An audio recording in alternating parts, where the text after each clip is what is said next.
aquí en esta sección encontramos tres mensajes, tres partes del testimonio de Juan el Bautista, de los versículos 1 al 28, como estamos notando. El testimonio o la explicación o la enseñanza, el mensaje de Juan el Bautista está dirigido a los religiosos,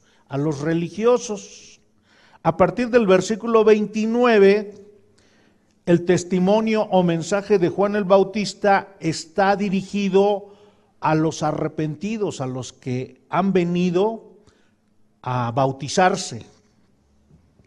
Y a partir del versículo 35 al 37, su mensaje está dirigido a dos de sus discípulos que después van a ser discípulos del Señor Jesucristo. Entonces aquí encontramos tres grupos de personas a quienes Juan el Bautista les da un mensaje, les da una enseñanza. Hoy solamente nos dedicaremos a concentrarnos el mensaje que le da a los religiosos, a la gente que se creía en muy buena relación con respecto a Dios.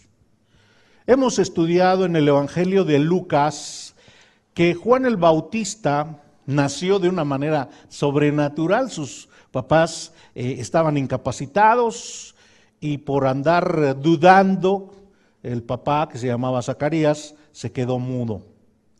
Solamente hasta los 8 días, cuando le iban a poner nombre a Juan, pidió una tablilla para anotar el nombre del niño y se sorprendieron porque le pusieron Juan, un nombre que el ángel Gabriel le había dicho que deberían de ponerle.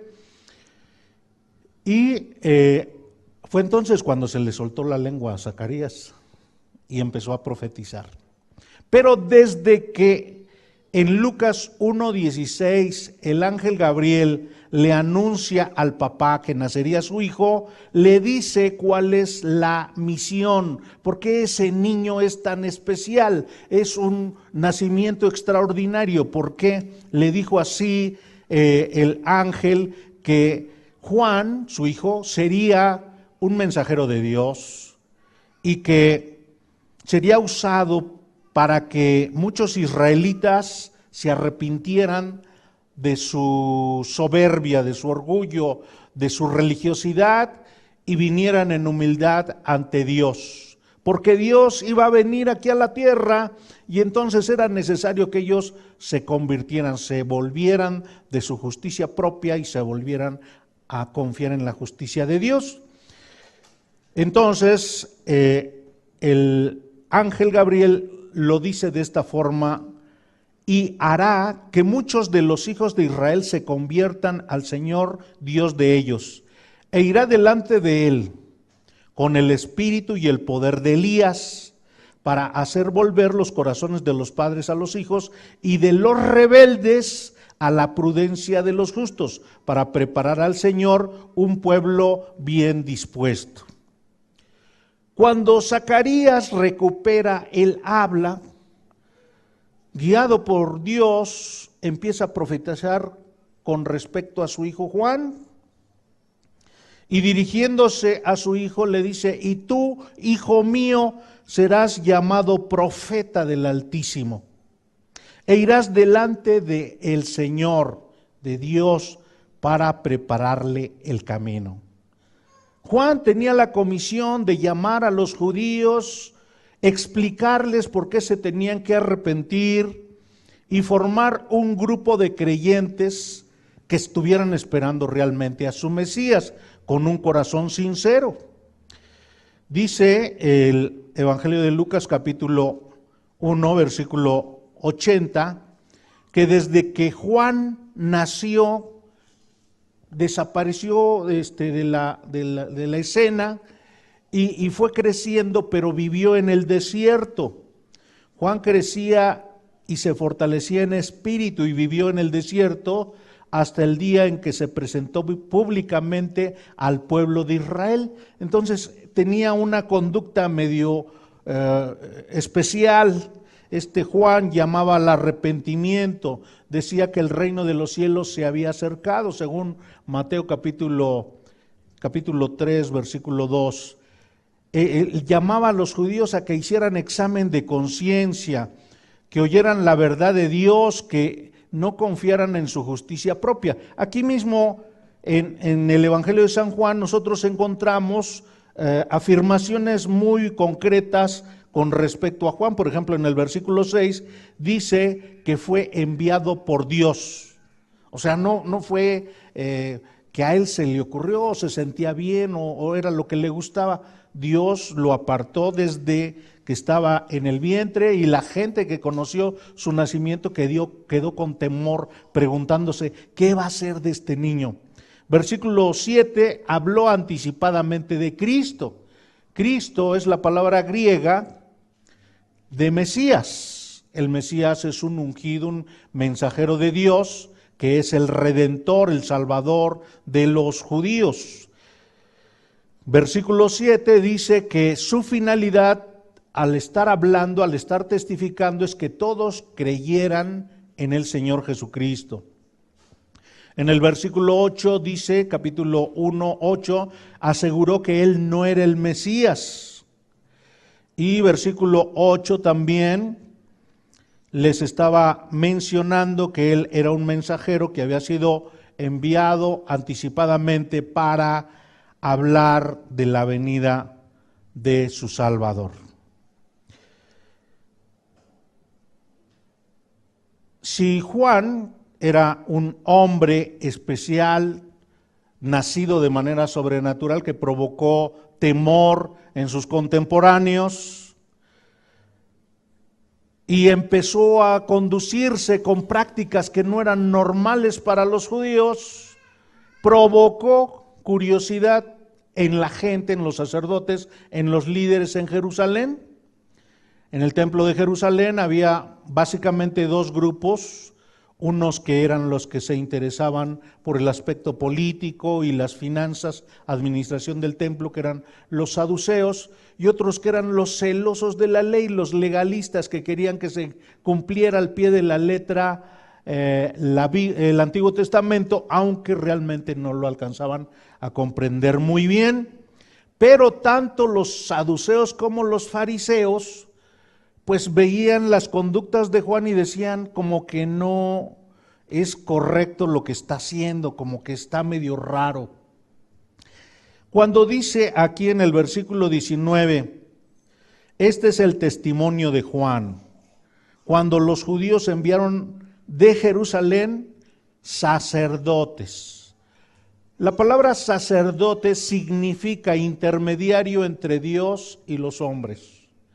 Por lo tanto, eran personas que tenían conocimiento del Antiguo Testamento y que servían 2 veces al año en Jerusalén, pero el resto del año se la pasaban en diferentes poblaciones, en las sinagogas, y eran los maestros de Israel. Y también dice que llegaron con los sacerdotes levitas. Los levitas eran ayudantes de los sacerdotes. Según algunos estudiosos, estos levitas fungían también como algo así, policía del templo de Jerusalén. Así que eran como guardias que iban custodiando a los sacerdotes. Y dentro de estos sacerdotes, como dice el versículo 24, había fariseos de la secta de los fariseos. Esta secta, según Josefo, era un número aproximado de 6,000 fariseos los que formaban parte de este grupo. Bueno, pero decía yo que la mayor parte de estos sacerdotes, de estos religiosos, tanto saduceos como fariseos, estaban esperando un Mesías, pero no con las características de las que estaba hablando Juan. Los judíos, aquí la palabra judíos se está refiriendo a los gobernantes del Sanedrín, a los miembros de la más alta autoridad en Israel. Estos tenían la creencia o la esperanza de que su Mesías, del Mesías que iba a llegar, cumpliría con algunos de estas 4 características, 4 características del Mesías que esperaban los judíos. En primer lugar, creían que debería de ser un líder nacional. Sí, de la línea de David, pero tendría suficiente capacidad para libertar a los judíos del dominio romano y además vengarse contra ellos, porque pues habían sido explotados, colonizados, habían sido sometidos a viles conductas. Entonces eran enemigos y este líder nacional tenía que combatir a esos enemigos. La segunda característica que ellos esperaban que cubriera su Mesías es que fuera, por lo tanto, un dirigente militar que llevaría a la victoria a la nación de Israel para que gobernara el mundo, porque pues Dios les había dicho que eran el primogénito de Dios, entonces ellos tenían ese futuro, ¿ya? En tercer lugar, ellos creían que el Mesías tenía que ser un ser sobrenatural que establecería la paz mundial. Y en cuarto lugar, sería un ser sobrenatural que impondría la justicia de Dios, establecería en todo el mundo el cumplimiento de la ley de Dios. Por lo tanto, al tener este concepto de cómo era su Mesías, ellos estaban esperando ya asumir la autoridad, asumir el gobierno, asumir el poder sobre el mundo. Por lo tanto, ellos nunca pensaban, número uno, que fueran pecadores. Y por lo tanto, se creían con el derecho a la herencia de Dios. Ellos confiaban en su justicia propia. Si busca por favor Romanos capítulo 10, allí encontramos cómo el apóstol San Pablo explica el engaño de sus convicciones. Esto es trágico, porque hasta el día de hoy la nación judía continúa aferrada a este tipo de ideas, a este tipo de conducta, de actitud delante de Dios. No aceptan que son pecadores. Los que son pecadores son los no judíos, los gentiles, los paganos. Esos sí son gente pecadora, pero ellos no son pecadores. Y en segundo lugar, ellos por haberse circuncidado y por estar guardando la ley de Moisés, ellos son herederos al reino de Dios. Entonces, cuando viene Juan y dice, arrepiéntanse, dice, ¿de qué me voy a arrepentir? Yo no soy pecador, no tengo ningún pecado. Así como el joven rico dice, todos los mandamientos los he cumplido desde mi juventud. A mí nada más lo que deben de hacerme es decir, jefe y gobernante, de qué lugar debo ser. Vea lo que dice Romanos capítulo 10, versículo 2. El apóstol San Pablo dice que él realmente llora y estaría dispuesto a entregar su vida para que Dios salvara a los judíos. Y dice, porque yo, Romanos 10, versículo 2, porque yo les doy testimonio de que tienen los judíos celo de Dios, pero no conforme a ciencia, porque, vea esto, ignorando. Ya tienen en la Biblia siempre el llamado al arrepentimiento, la confrontación de sus pecados, pero hacen como que no existe. Son indiferentes, de manera voluntaria ignoran la justicia de Dios y procurando establecer la suya propia, su justicia propia. No se han sujetado a la justicia de Dios, porque el fin de la ley es Cristo para justicia a todo aquel que cree. Entonces estas personas dicen, no, yo soy bueno, soy sabio, soy justo, soy generoso. Dios debe sentirse orgulloso de que voy a entrar al cielo. Entonces eran ciegos a sus pecados y a su necesidad de un Mesías redentor, de un Mesías que los iba a librar de sus pecados y que les iba a dar entrada al reino de los cielos. Así que Como usted recuerda en Mateo 3:2, Juan, su mensaje central es: arrepentíos porque el reino de los cielos se ha acercado, y está anticipando la necesidad de que esperen un Mesías que no les va a dar beneficios materiales, beneficios de autoridad en este mundo.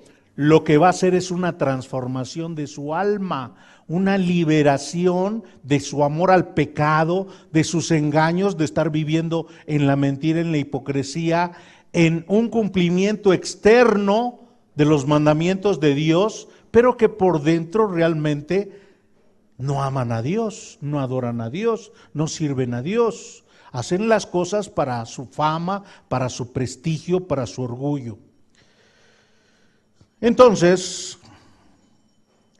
el grito, el mensaje de Juan el Bautista era: arrepiéntanse porque el rey ya viene, el rey ya viene.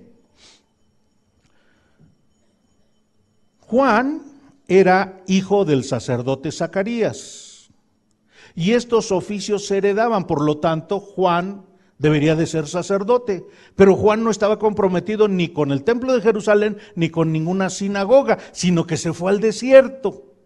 Así que preguntarían, pues ¿qué le pasa a este? Además, los únicos que se bautizaban en la cultura judía eran los paganos, los gentiles, los pecadores. Eran los únicos que se bautizaban. Los judíos nunca se bautizaban y Juan estaba llamando para que se bautizaran. Así que por eso enviaron esta comisión para que entrevistara a Juan el Bautista y le preguntaran, le hicieran tres preguntas, pero le voy a pedir que se fije en 4 ocasiones en que Juan asegura: yo no soy, yo no soy. Lo primero que encontramos es en el versículo 20. Confesó y no negó, sino confesó. Vea, yo no soy. ¿No eres quién? El Cristo. Versículo 21. A la mitad, después de la pregunta, dijo: no soy, yo no soy, pero ya redujo el yo. Allí mismo, la última palabra: ¿eres el profeta? ¿Y qué dice? No. Fue reduciendo sus respuestas. Pero las 3 respuestas significan: yo no soy. No soy Cristo, no soy Elías, no soy profeta. 3 negaciones de que Él es. Pero la 4ª negación es la que resume realmente el corazón y la actitud de Juan. Observe, por favor, versículo 27. Este es el que viene después de mí, refiriéndose a Cristo. El que es antes de mí, el que es eterno, el que es infinito, el que es Dios. Y vean lo que dice, del cual, ahí está la expresión, yo no soy. ¿Tú que no eres, Juan? ¿Qué dice? Digno. ¿Digno de qué? De desatar la correa del calzado. ¿Quién sí era digno de desatar la correa del calzado? En la cultura judía, el esclavo de más bajo nivel, cuando llegaba un visitante, era el que le desataba la correa de su sandalia y le lavaba los pies. Pero Juan, aunque fuera maestro, no podía pedirle a su peor discípulo, al que estaba castigado, a que le desatara la correa de su sandalia, porque era una tarea muy inferior. Pero aquí Juan dice, miren, entiendan por favor, yo no soy el importante, no soy el Cristo, no soy Elías, no profeta. Yo no soy quien digno, ni siquiera de hacer la labor más inferior a este hombre que ustedes no conocen. a este hombre que es Dios encarnado. Y estas palabras realmente las está diciendo de un corazón. No es de lengua, no es de boca, no es para apantallar a los demás. Es fruto de lo que tiene en su interior. Él ve la grandeza de Cristo. Es Dios el único digno de alabanza, de adoración, de amar, de reconocer, de servir. Es Cristo. Y por eso está diciendo, yo soy nada, soy nada. Pero esto estaba confrontando a los saduceos, a los fariseos, al Sanedrín. Porque ellos se sentían sin pecado, porque ellos se sentían dignos, porque ellos se sentían herederos al trono y al reino de Dios. Pero Juan no solo de esa forma chocó en contra del pensamiento de los religiosos, no solo con eso, sino que él mismo, por su manera de vestir. ¿Por qué dijeron que si no era Elías? ¿Por qué dijeron si no era Elías? Ellos nunca vieron a Elías, pero en el Antiguo Testamento aparecen textos, en el segundo libro de Reyes, no lo vamos a ver, puede usted anotar algunas referencias. Elías vivió en el desierto. Elías tuvo tal celo, tal fervor, tal amor de Dios, que se enfrentó a 500 sacerdotes de los Baales. Y Juan predicaba de manera parecida a Elías. Elías fue un profeta ambulante, solitario. No pertenecía a ningún templo, ni a ninguna comunidad determinada. Su enseñanza y forma de vivir confrontaba la corrupción de la época. Mientras los sacerdotes y los religiosos buscaban las comodidades y la riqueza, lo que hacía Elías era usar un manto de pelo de camello igual que Juan. Su cinto era de piel, segundo de Reyes 1:8. Vivió en cuevas cerca de arroyos o en cuevas de montañas. Durmió en lugares sin comodidad, y Dios había anticipado en el libro de Malaquías: he aquí, yo envío el profeta Elías antes que venga el día de Jehová grande y terrible. 400 años antes de que viniera Cristo, Dios había anticipado por medio de Malaquías que enviaría a Elías. Pero Juan dice, yo no soy Elías, no soy profeta. Bueno, no soy ni digno de tocarle la uña sucia del dedo chiquito al Señor Jesucristo. Juan dijo que él no era el Cristo. Cristo significa ungido, rey, establecido por Dios, es la palabra hebrea Mesías. Mesías es el Redentor prometido por Dios en Génesis 3:15, cuando dice que Eva, su simiente de Eva, ¿verdad?, golpearía en la cabeza la simiente de la serpiente. Ese es el anticipo de Cristo. En Génesis capítulo 12, versículo 3, Dios le prometió a Abraham que le daría un hijo redentor, un descendiente que sería de bendición a todas las naciones.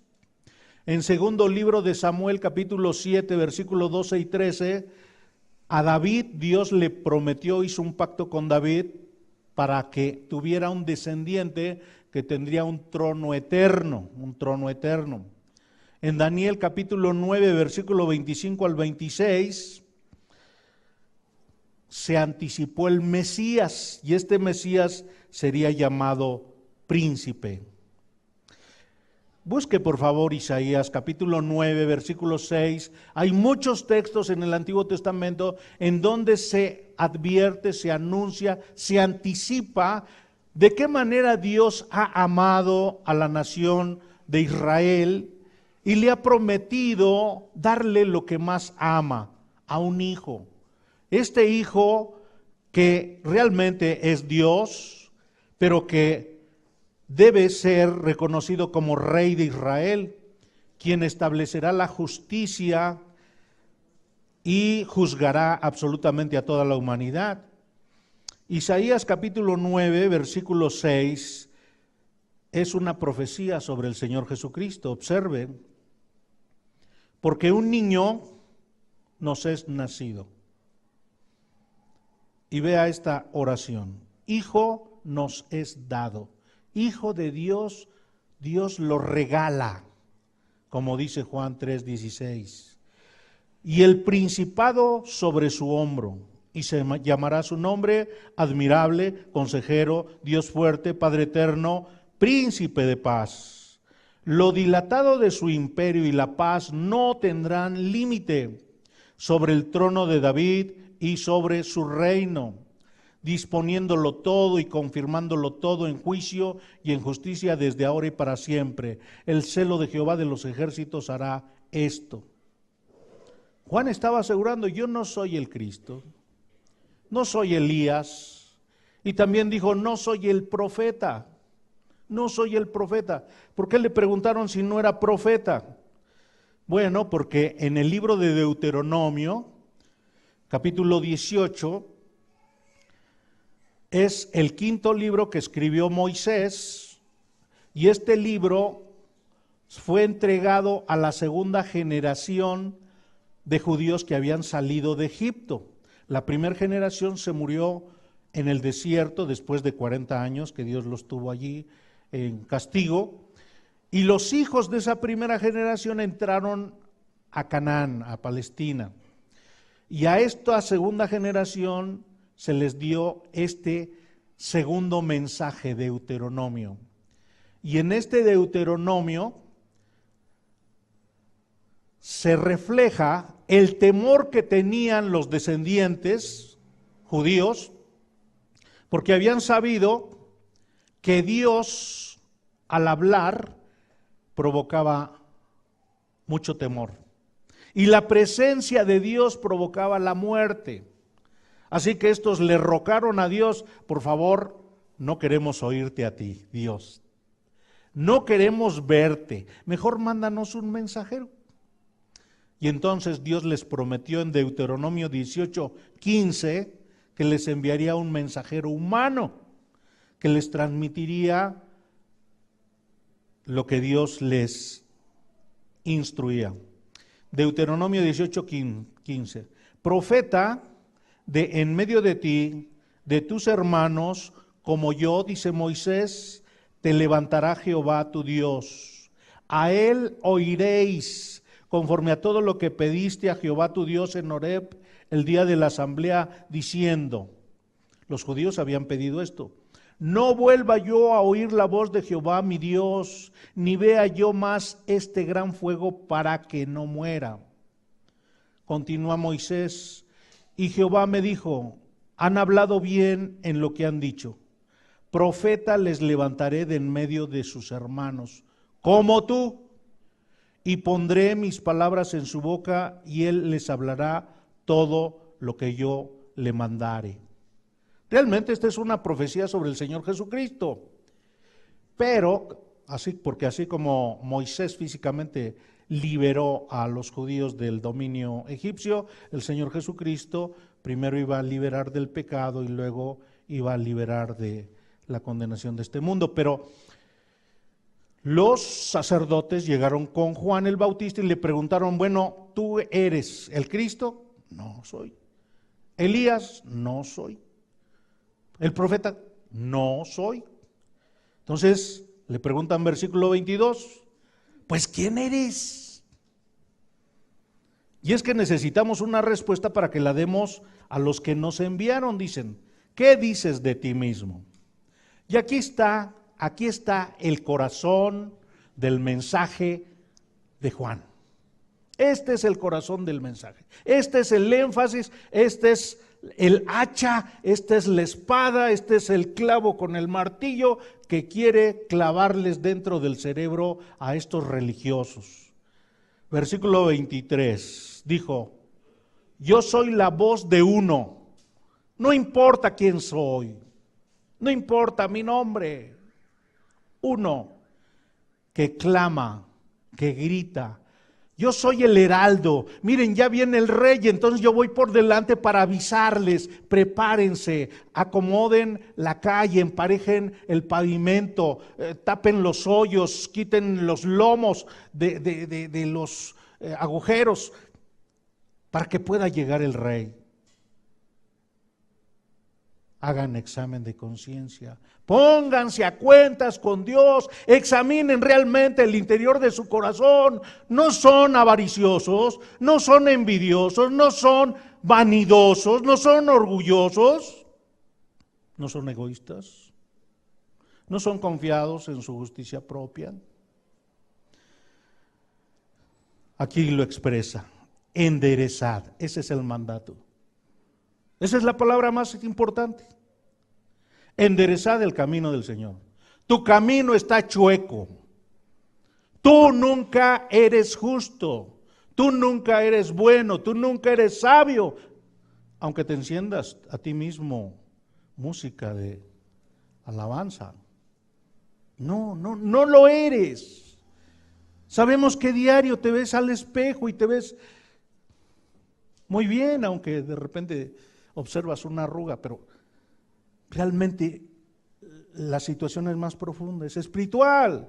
Tu condición espiritual es que necesitas arrepentirte porque tienes pecados.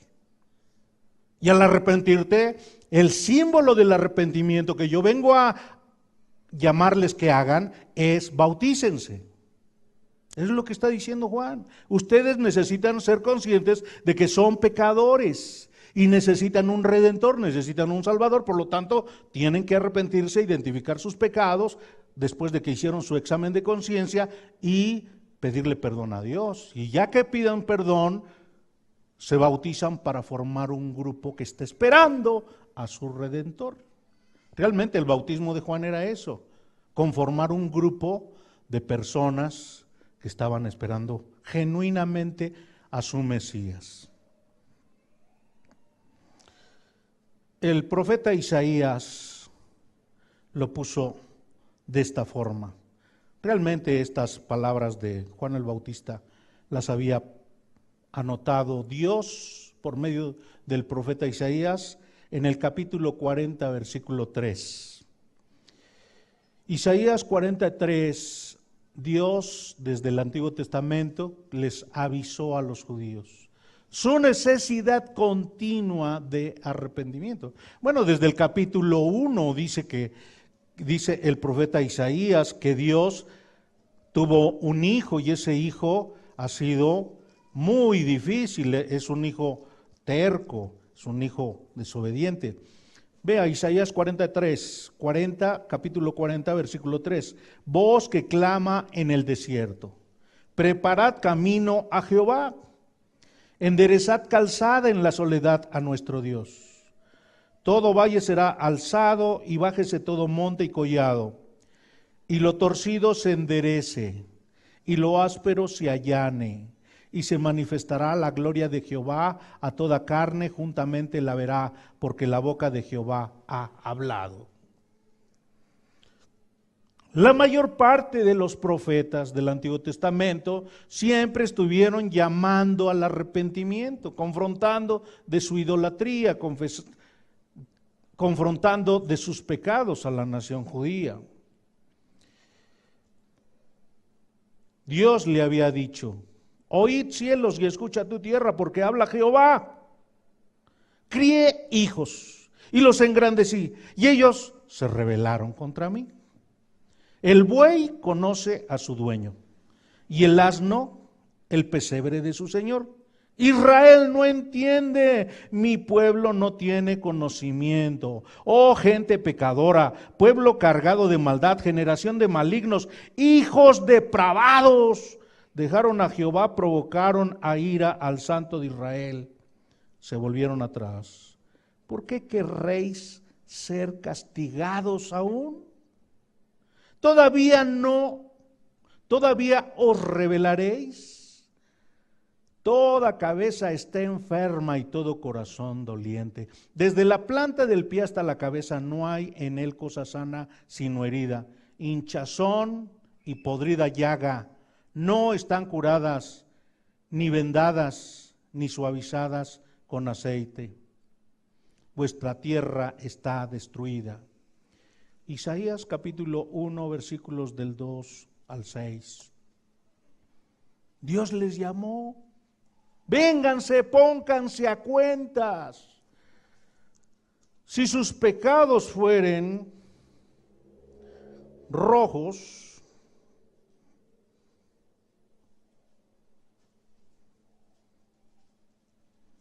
como la grana, como nieve serán emblanquecidos. Si fueren rojos como el carmesí, vendrán a ser como blanca lana. Isaías 1:18. Entonces, continuamente Dios estuvo llamando, y lo que estaba haciendo Juan era otra vez, diciéndole, ya se metieron en su dinámica otra vez de su activismo religioso y creen que con eso tienen merecimientos de privilegio y de aceptación de parte de Dios. Aunque Juan decía que él no era nada, que él no era digno, el Señor Jesucristo tenía una buena opinión de él. Pero Juan dice, también recibió otra pregunta. ¿Por qué pues, versículo 25, por qué pues bautizas si tú no eres el Cristo, ni Elías, ni el profeta? Y Juan dijo, yo bautizo con agua, mas en medio de vosotros está uno a quien vosotros no conocéis. Versículo 27, este es el que viene después de mí, el que es antes de mí, del cual yo no soy digno de desatar la correa del calzado. Segunda enseñanza, versículo 26, es que vosotros no le conocen. Hay uno que ustedes no conocen, es Dios que está encarnado. Y ustedes deben saber que este que viene después de mí, dice, es antes de mí. Y yo no soy digno de desatar la correa de su calzado. Según Mateo capítulo 3, versículo 11 y 12, amplía el apóstol Mateo la explicación del bautismo de Juan. Y dice, yo a la verdad os bautizo en agua para arrepentimiento. Pero el que viene tras mí, cuyo calzado yo no soy digno de llevar, es más poderoso que yo. Él os bautizará en Espíritu Santo y fuego. Refiriéndose al Señor Jesucristo, dice, Cristo va a bautizarlos, los va a sumergir. Yo los sumerjo en agua, pero Él los va a sumergir en alguna de estas dos opciones. O los sumerge en el Espíritu Santo o los sumerge en un fuego de condenación eterna. Así que, en efecto, Él va a establecer su justicia y va a juzgar justamente conforme a su verdad absolutamente a todos. Por lo tanto, Juan estaba apelando a la conciencia de todos los judíos. Les está diciendo, crean, el Señor ya viene, por lo tanto tienen que prepararse. ¿Qué deben hacer? Dice, enderecen el camino del Señor. Pónganse a cuentas con el Señor. Busquen conocerlo realmente. Porque ustedes han tenido la Biblia, han tenido el Antiguo Testamento, han leído muchas cosas, pero no lo están entendiendo. Porque se han metido en sus interpretaciones en lugar de estar esperando a comprender lo que realmente Dios está diciendo en su palabra.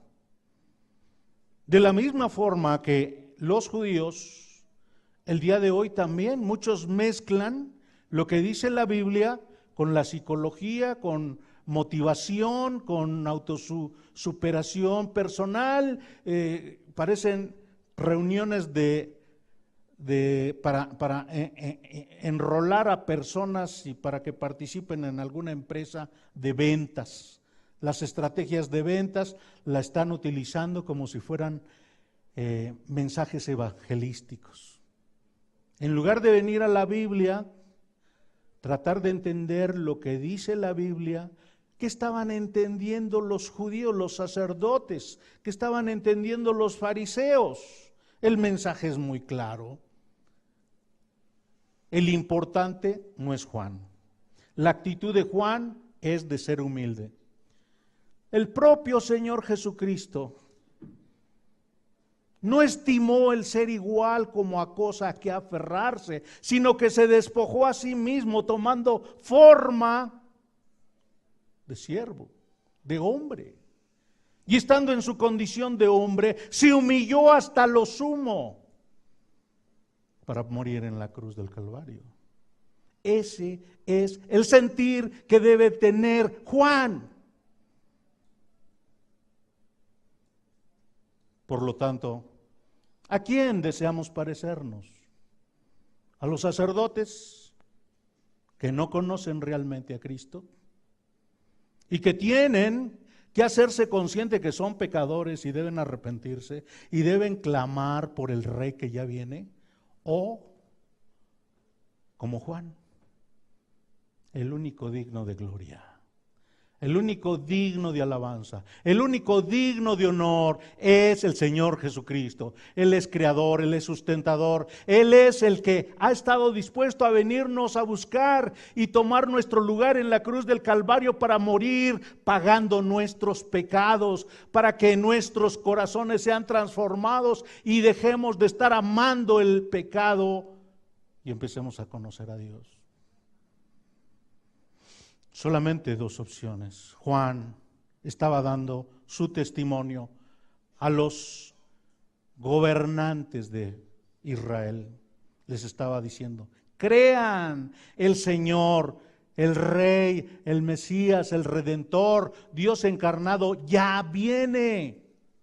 Por lo tanto, deben prepararse, deben prepararse. Y el versículo 21, versículo 28. Estas cosas, Juan 1:28, estas cosas sucedieron en Betábara, al otro lado del Jordán, donde Juan estaba bautizando. Este lugar de Betábara está al norte del Mar Muerto, en las márgenes del río Jordán, al este de Jerusalén. Y en algunos manuscritos antiguos se llama Betania, igual que otra población en donde vivía Marta, María y Lázaro, en donde el Señor en ocasiones prefería estar, pero son dos Betanias diferentes. Este es Betarabá, actualmente así se llama, y acá aparece Betábara. Entonces, nuestro mensaje de hoy es que el testimonio de Juan es: el Rey ya viene. Gracias a Dios por su palabra, porque nosotros hemos creído, nosotros hemos clamado por ayuda en nuestras necesidades y hemos preferido conocer a este Cristo, esperar en su misericordia y que Él también nos vaya enseñando las actitudes que debemos tener ante Dios, de que como Juan, yo no soy digno de desatar la correa de su calzado. Que nosotros menguemos y que Cristo sea exaltado, que esa realidad sea verdadera en nuestra vida. Inclinemos nuestro rostro y oremos. Padre, gracias por haber enviado a nuestro Señor Jesucristo a salvarnos de nuestras mentiras, de la creencia de que tenemos méritos o una justicia o sabiduría propia.